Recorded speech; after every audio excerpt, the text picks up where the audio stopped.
everybody. This is Grandma, or Gwama. Grandma. Now I'm starting to be called Grandma. It took it took 16 years. Yeah, I kind of debated in whether I wanted to record tonight or not.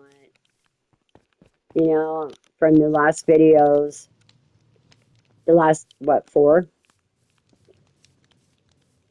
I was gonna explain my theme's gonna be about a logger's wife. You know, there's a lot to tell about a logger's wife, especially this wife. I'm not your typical wife. I'm not your typical woman. I'm not your typical mother. And I'm not your typical grandma. I'm kind of a hardcore, true believer. How's my pumpkins doing? Hey, they're doing pretty good. Maybe I could, maybe I should harvest them.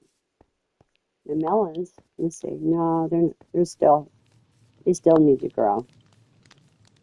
Yeah, there's two of them here that still need to pop out.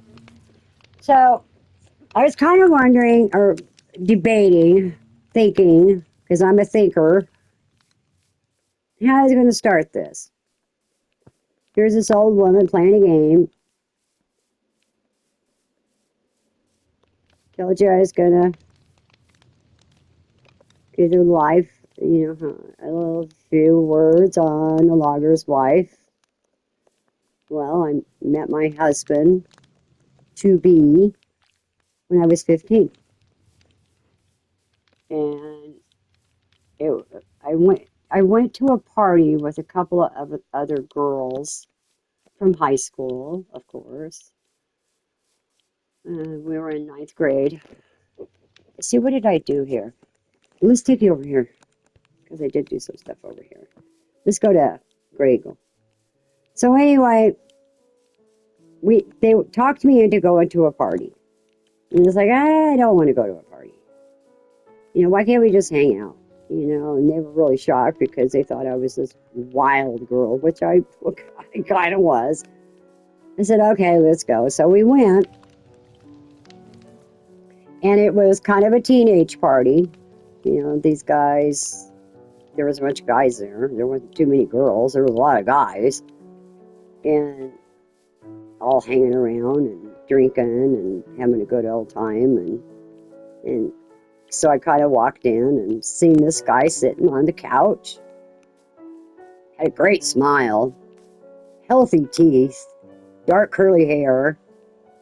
Just, I don't know, it just struck me as, I really like this guy. What's that called? Love at first sight. And so as the night progressed, I started talking to him, and he started talking to me, and it was love at first sight for both, and we got married 6 months later. My husband was skinny. Yeah, God, he did have some nice teeth. Up until the day he died, he had nice teeth. Okay, I really haven't gotten my pumpkins put back into the walls yet. That's going to take time. But this is what I wanted to show you. So my Danny and his friends were making moonshine. They had a still inside of their house. And when I say this was my first teenage party, I went to a lot of parties with my parents. Check this out. Look at that. Okay, I'm going to put bookshelves all the way around.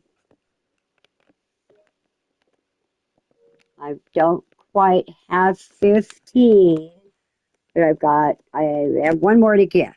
I have one more bookshelf to get. So I'm going to put them all the way around at the top. I just put the glass in. I know I've got a lot of doors in here. I might have to eliminate some of the doors because these damn villagers won't keep them shut. They keep leaving them open. I don't like them left open. So it was kind of odd how we hooked up, but Dennis and I hooked up. And like I said, when I turned 16, we got married. And we was married for 38 years. I didn't know anything about his family. but they were loggers. They were a logging family. And his dad and his uncle started out with chainsaws, falling timber. And then they would make enough money that year and season and buy some old equipment, and they got into logging. And it turned out to be a really good logging company. Honest, decent, didn't like the idea of tearing up the forest. You know, they wanted decent logging. But the Forest Service, for some reason, had different ideas, and we thought that was kind of odd. So that's how I met Dennis. And then in 1973, we had our first child. It was a boy. His name is Asa, named after his great grandfather. No, actually, great great grandfather. Asa Joseph, but we called him Asa Joe. So, what do you think? How do you guys like my box? I'm just a box girl. Nothing fancy about me. As long as it's functional, that's that's all I need. So I got plenty of copper where I'm going to stay. You know, make my cheap weapons or uh, pickaxes and axes and stuff like that. These I bought with my emeralds. And what did I do with those? What did I do with them? I wanted to show you guys. Oh yeah, what did I do with them? Oh, I know where they are. So I wanted to show you this and give you a little heads up because I told you my thing was going to be about logging. You want to know how it started with me, and that's how it started. It was with a little old party, and it was love at first sight.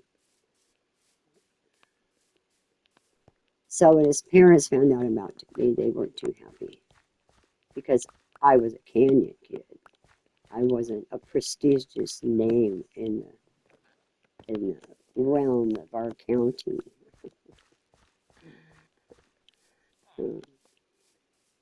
So so yeah, that's how it all started. You know, I'm just a practical person. There's nothing fancy about me. Even my dog thinks so too. Did you hear Rupert?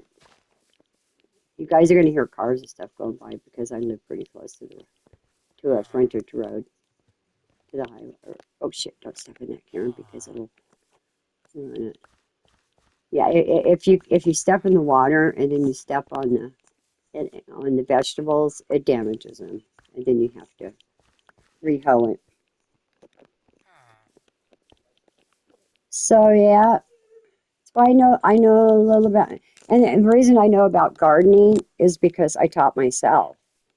We moved to a place called Rich Bar. It was an old 1800 homestead, and they had tons of fruit trees, apples. Um, I live at about 5,000 feet in California. I live at a very high altitude, so that you know you can only plant certain stuff. But what they did have at Rich Bar was a fig tree. There was only two fig trees in the canyon where I lived, and we had one of them at Rich Bar. So I take those babies and I would candy them up and then dry them. Man, they were to die for. To die for. They were so good. So we lived there for 10 years at Rich Bar. We kind of jumped around. We moved to Oregon for a while, for about a year. And my husband was never home. He worked at the mill. He was never home. And so I said, you know, if I'm going to be alone most of the time, you're going to take me back home. You're taking me back to California because I ain't going to be alone up here. So we moved back to California about after a year. Where's my son? Okay, the sun's still rising. So that's the beginning of my my life as a logger's wife. I was very proud to be a logger's wife because I love the environment. I love to see our environment taken care of. And I'm sure a lot of you people do too.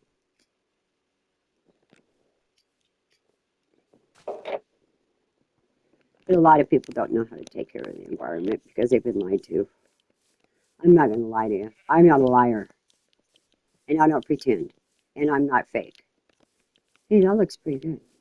I'm going to open that up eventually, but right now I want to leave. I want to get more wheat and more carrots. But if you don't block the carrots and the wheat off, the villagers, the gardener villagers, will plant potatoes. And I found out the reason they plant the potatoes is because it keeps them alive.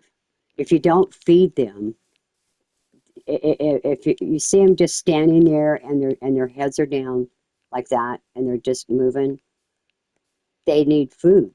They need to survive. So they live off of the potatoes and what they can, and they put them in the compost. And I think that's how they live off of them. Now I don't know if that's what the game had intended, but that's just what I see.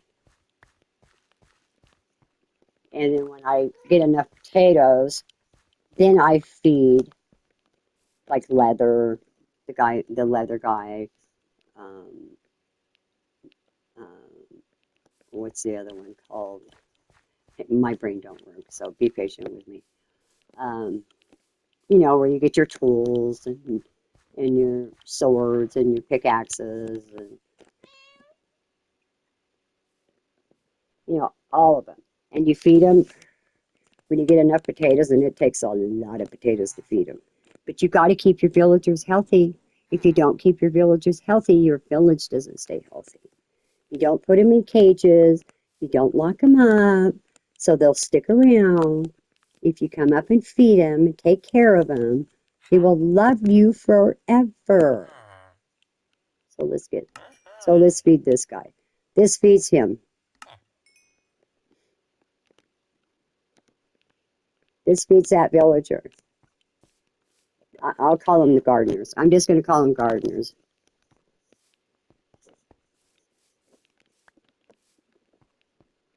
And it makes them so happy.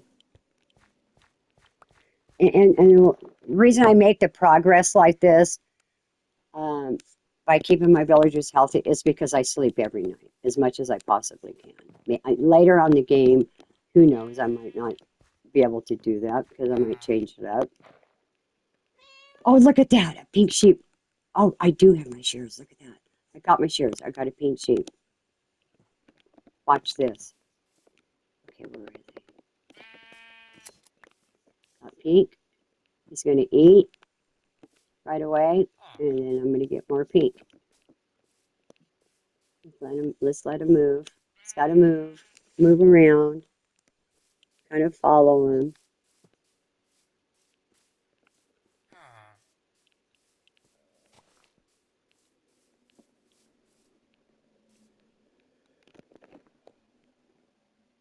Yeah, my husband was making moonshine.